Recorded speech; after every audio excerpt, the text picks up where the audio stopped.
السلام عليكم، معكم أم حمزة.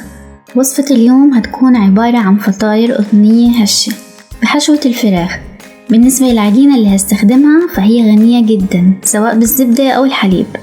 الوصفة دي مناسبة جدا للمدارس أو الرحلات أو حتى لو عندك عيد ميلاد. ويلا بينا نشوف المقادير.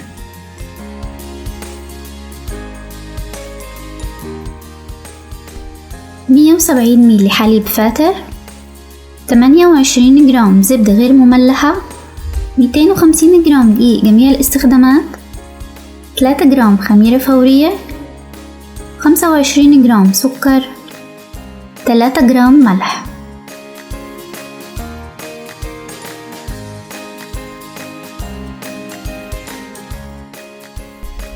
في بولة هضيف الحليب ويكون الحليب فاتر، وبعدين هضيف عليه السكر واضيف عليه الخميرة. هقلبهم كويس مع بعض لغاية لما يدوبوا. لازم الحليب يبقى فاتر عشان الخميرة تتفاعل معي بشكل أسرع. لو الحليب سخن هيأثر على الخميرة ويخليها مش هتتفاعل بعدين معاكي. مجرد ما دابوا هضيف عليهم الدقيق. استخدمت هنا الدقيق جميع الاستخدامات. هقلبهم أول حاجة بالسباتيولا لغاية لما الدقيق يمتص كل الحليب. هستمر بالتقليب لغاية لما العجينة تتقل وتبقى صعب تقلبها بالسباتيولا.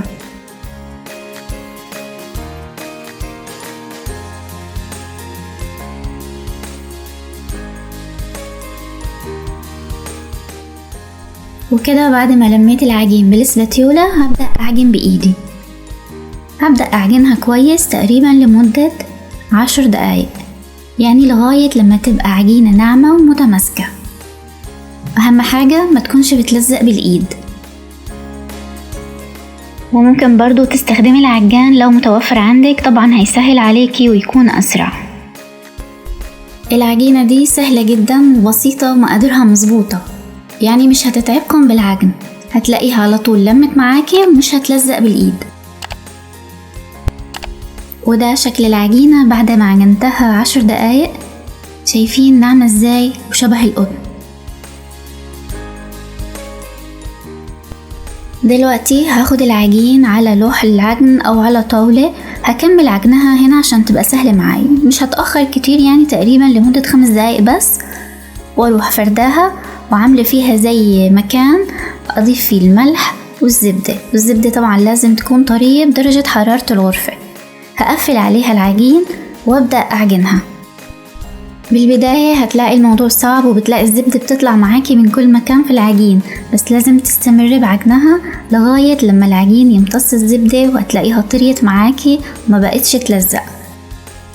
إضافة الزبدة بالمرحلة دي بتخلي العجينة بعد ما تستوي هشة وقطنية.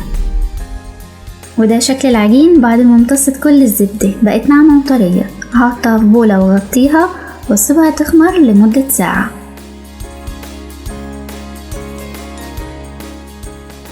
دلوقتي هبدأ أحضر الحشوة. عبارة عن 300 جرام من صدور الفراخ، جبنة موتزاريلا، بصلة متوسطة مقطعة صغير، معلقة كبيرة من النشا، معلقة كبيرة من الثوم المفروم، ملح وفلفل أسمر، معلقتين كبيرة من الزيت، 3 معالق كبيرة من المية، معلقة كبيرة من صوص الصويا.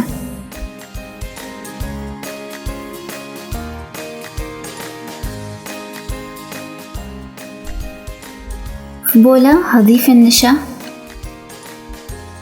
مع معلقة كبيرة من الثوم وصوص الصويا والمية، وأقلبهم كويس مع بعض.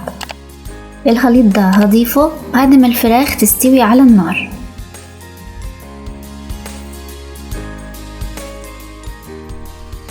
في طاسة على النار وتكون نار متوسطة هضيف الزيت، بعدين هضيف عليها بصلة مقطعة مكعبات.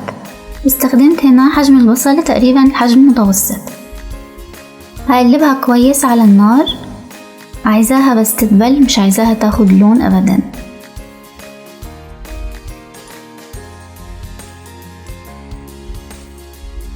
هفضل اقلبها على النار لغاية لما تدبل، وبعدين هنزل بالفراخ.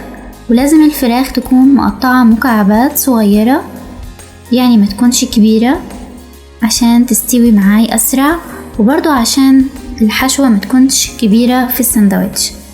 هقلبها لغاية لما تغير لونها، ولما تستوي الفراخ هضيف رشة فلفل اسمر ورشة ملح. لازم نراعي ان صوص الصويا فيه نسبة من الملح، يعني ما تكتريش ملح. وبعد الفراخ ما استوت هنزل بالصوص اللي احنا جهزناه، هقلبه وبعدين هنزل بيه على الفراخ. هقلبه كويس، هتلاقي الفراخ بدأت تتقل معاكي والصوص بدأ يتقل، وده بسبب وجود النشا اللي فيه. اهم حاجة انك تدوقيه، لو محتاجة شوية ملح ممكن تزودي ملح. هفضل اقلبه تقريبا لمدة 5 دقايق، يعني لغاية لما كل النكهات عندي تتداخل مع بعض. وكده خلاص عندي الفراخ لما خلصت والحشوة بقت جاهزة.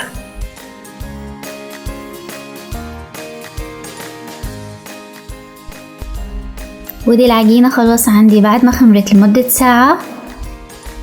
هشيل منها الستريتش وافضيها من الهواء، بعدين هنزلها على لوحة عشان اعرف افردها كويس. ممكن تحطي رشة دقيق صغيرة قبل ما تنزليها عشان ما تلزقش معاكي. هبدأ افردها بايدي واحاول اشكلها على شكل دائرة وتكون متساوية من جميع الاطراف على قد ما اقدر كده بايدي، ويكون كلها سمكها واحد. بعد ما فردت العجين على شكل دائرة هبدأ اقسم العجين ل3 اجزاء متساوية تقريبا.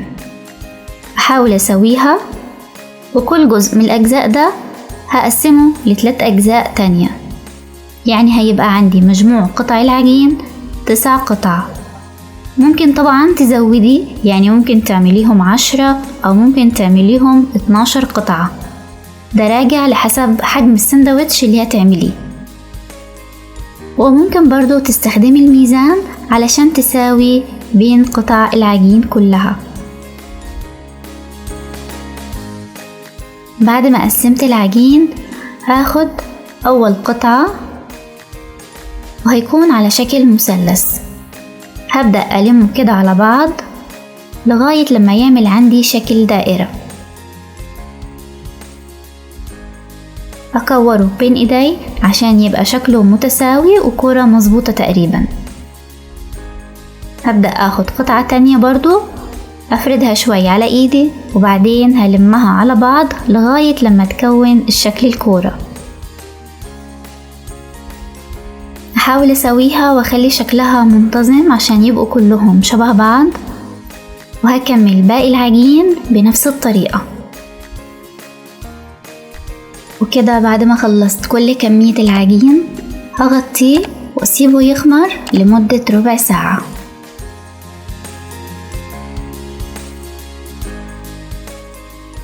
دلوقتي نبدأ نحشي العجين. هاخد قطعة وافردها كده فردة بسيطة على لوح الفرد. افردها بفردة العجين تقريبا بسمك نص سنتي، مش عايزاها رقيقة كتير ولا تخينة. بحاول اساوي الاطراف كويس، وبعدين هبدأ احشيها. هتاخد حشو عندي 3 معالق صغيرين من الفراخ. حاولي عبي العجينة كويس علشان لما تنفخ معاكي وتدخل الفرن ما تبقاش الحشو مش ظاهرة. بعدين هحط لها جبنة موتزاريلا. الجبنة الموتزاريلا هنا على حسب الرغبة، يعني لو موجودة عندك ممكن تحطيها، ممكن تحطي شيدر، ممكن تحطي ميكس جبن. هنبدأ نقفل العجين كويس جدا، ولازم تتأكدي انها مقفولة عشان الجبنة ما تسحش منك لما تدخل الفرن. هبدأ اكورها بين ايدي علشان تاخد الشكل الكروي المنتظم. اتأكد انها مقفولة من تحت كويس، وده شكلها كده خلاص بعد ما حشيتها. هاخد قطعة تانية وافردها برضو، بس ما يبقاش السمك تخين ولا نحيف. هحشيها بالفراخ واحط عليها الجبنة. اهم حاجة اني اقفلها كويس من تحت عشان العجين ما يفكش مني والجبنة تسيح في الفرن. وأكمل باقي العجين بنفس الطريقة. وده شكل العجين لما حشيته كله، حطيته على صينية تحتيه ورق زبدة، هسيبه يخمر لمدة 50 دقيقة. وده شكل العجين عندي خلاص بعد ما خمر ونفخ. هبقى دهنه ببيضة مع شوية حليب وفلفل أسمر. هدهن الوش لكل العجين الموجود عندي، وممكن ترش الوش بشوية سمسم أو حبة بركة. وبعدين هندخله الفرن على درجة حرارة 180 لمدة 15 دقيقة. وده شكل الفطاير لما طلعت من الفرن، بجد ريحتها ولونها روعة. لو فرنك فيه مروحة هتاخد معاكي بالظبط ربع ساعة. لو فرنك مفيهوش مروحة هتشغلي 10 دقايق من تحت و5 دقايق هتشغلي الشواية علشان تاخد لون.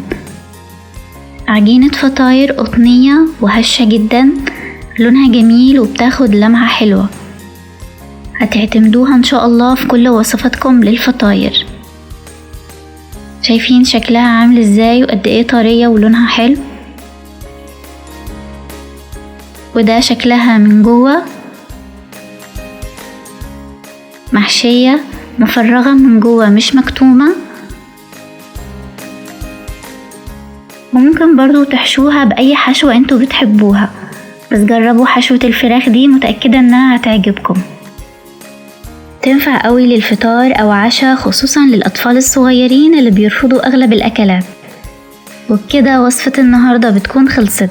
يا رب تكون عجبتكم. لأي سؤال او استفسار راسلوني على وسائل التواصل موجودة بصندوق الوصف. ولو الفيديو عجبكم ياريت تدعموني بلايك، سبسكرايب، وفعلوا زر الجرس عشان يوصلكم كل جديد.